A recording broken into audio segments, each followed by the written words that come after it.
वो चले थे शहर में आग लगाने, हाथों में मशाल लिए, लेकिन उन्हें क्या पता था कि वहां पहले से बैठा है कोई अपना, जो सीने में समेटे बैठा है पूरा समंदर।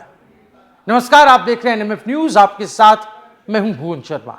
बात उत्तराखंड की, जिसे देवभूमि कहा जाता है। आस्था भी है, आत्मसम्मान भी है, लेकिन इसी देवभूमि में एक किसान ने अपने टूटे हुए भरोसे का जनाजा खुद अपने हाथों से उठा लिया।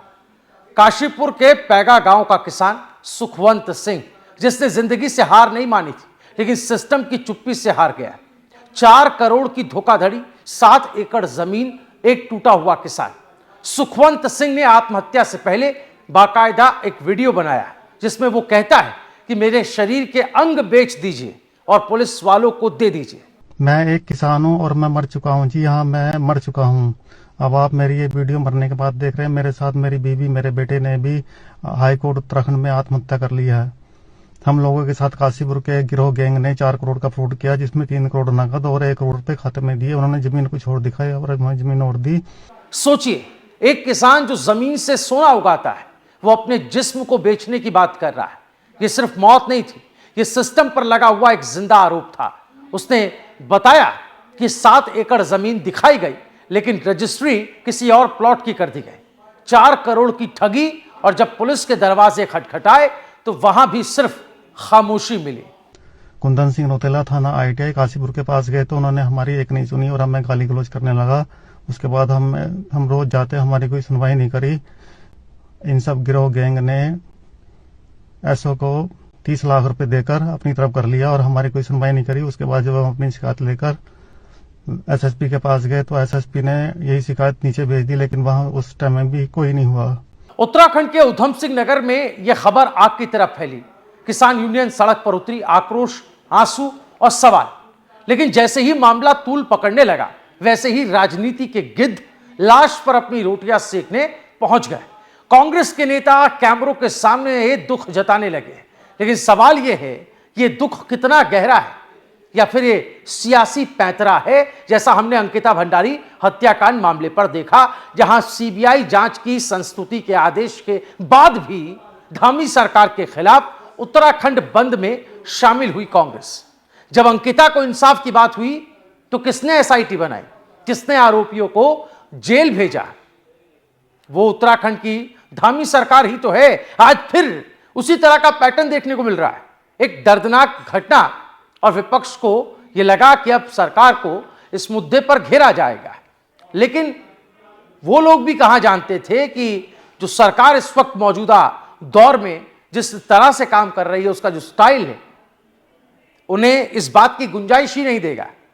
पहले ही धामी सरकार एक्शन मोड में आ गए। इन्होंने न्याय नहीं किया। जहां तक मृतक व्यक्ति के परिवार का सवाल है, वो लोग कुछ कहने की स्थिति में नहीं है, लेकिन उन्होंने एक बात स्पष्ट रूप से मीडिया के सामने हम सब लोगों से कही है कि हम चाहते हैं कि दोषियों को दंड मिले, और उनकी इस बात पर कांग्रेस का पक्ष यह है कि हम हमेशा उनके साथ खड़े रहेंगे जब तक कि दोषियों को संपूर्ण रूप में दंड नहीं मिल जाता। जी का आभार व्यक्त करना चाहता हूं कि मेरे भाई सुखवंत सिंह ने जो सुसाइड किया था, उस सुसाइड के संबंध में मुख्यमंत्री ने तत्काल संज्ञान लेते हुए SSP को कार्रवाई करने का आदेश दिया है। मैं उनका आभार व्यक्त करता हूं कि उन्होंने तत्काल ही कार्रवाई स्टार्ट कर दी है, जो कि मैं इस कार्रवाई से संतुष्ट हूं।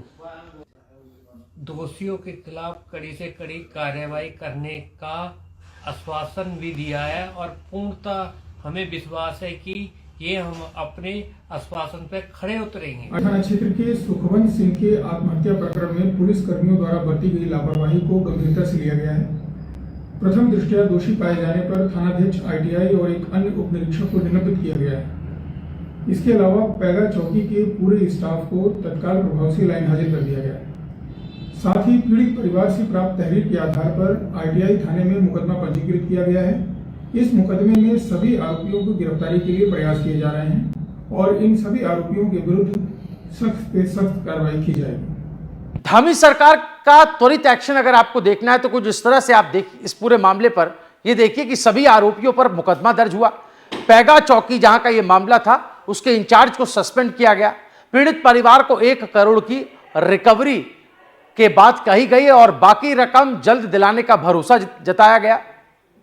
और यह कार्रवाई सिर्फ कार्रवाई नहीं थी, एक तरीके से एक संदेश था उत्तराखंड में कि अब अपराध पर राजनीति नहीं, सीधा इंसाफ होता है। आज पीड़ित परिवार खुद कह रहा है कि हमें धामी सरकार पर भरोसा है, हमें किसी राजनीतिक दल की जरूरत नहीं है।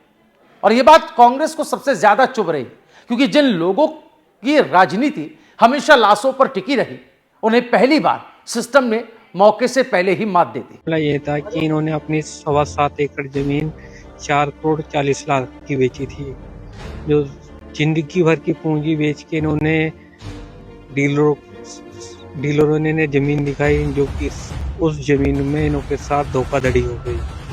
4 करोड़ 5 लाख की इन्हों के साथ धोखाधड़ी हो गई। इन्होंने दर भटके इंसाफ के लिए, मगर कहीं ने इंसाफ नहीं मिला। 2 अगस्त से लेकर लगातार ये इंसाफ के लिए भटकते रहे। आज कांग्रेस की हालत यह है कि वो इस मामले में भी अंकिता भंडारी की तरह बयानबाजी कर रही है और इस तरह का विरोध कर रही है जिसका कोई आधार नहीं है।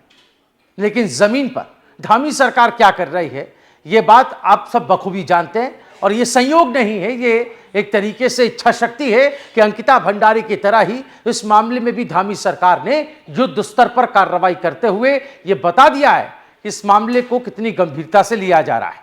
उत्तराखंड में अब यह साफ हो चुका है कि चाहे अपराधी कितना बड़ा हो या कितना रसूखदार क्यों ना हो, कानून से बड़ा कोई नहीं। आज जो लोग आग लगाने निकले थे वो खुद अपने ही धुएं में घिर रहे हैं, क्योंकि जनता ये देख रही है कि कौन लाशों पर राजनीति कर रहा है और कौन लाशों को इंसाफ दिलाता है। सुखवंत सिंह की मौत सिस्टम के लिए एक चेतावनी थी और धामी सरकार ने उस चेतावनी को एक्शन में बदला।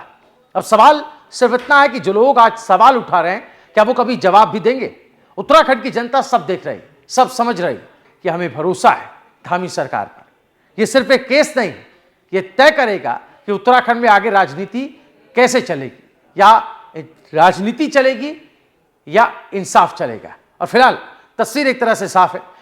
यह जो घटना उत्तराखंड में घटी है किसान की सुसाइड की, यह वाकई दुखद घटना है, झकझोर देने वाली घटना है, पुलिस की कार्यप्रणाली पर भी सवाल उठाने वाली घटना है।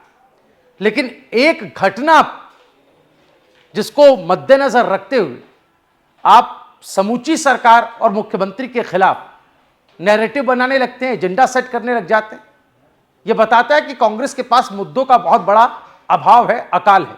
लिहाजा चाहे अंकिता भंडारी का मामला हो, चाहे पैगा गांव के सुखवंत सिंह किसान आत्महत्या का मामला हो, इन दोनों ही मामलों पर कांग्रेस की सोच हम कहें एक बार फिर से जग जाहिर हो चुकी है। इस घटना पर आप अपनी क्या राय रखना चाहते हैं? कांग्रेस का यह विरोध आपको कितना जायज और नाजायज लगता है, यह भी हमें कमेंट करके बताइएगा। और धामी सरकार का जो एक्शन देखने को मिला है उस पर आप क्या नजरिया रखते हैं, वो भी हमें कमेंट में जरूर बताइएगा। वीडियो को ज्यादा से ज्यादा शेयर करें। देश और दुनिया की तमाम बड़ी अहम खबरें आपको देखने को मिलेंगी एनएमएफ न्यूज पर। हमारी वेबसाइट newsnmf.com पर भी जाकर आप विजिट कर सकते हैं, खबरों को पढ़ सकते हैं। नमस्कार।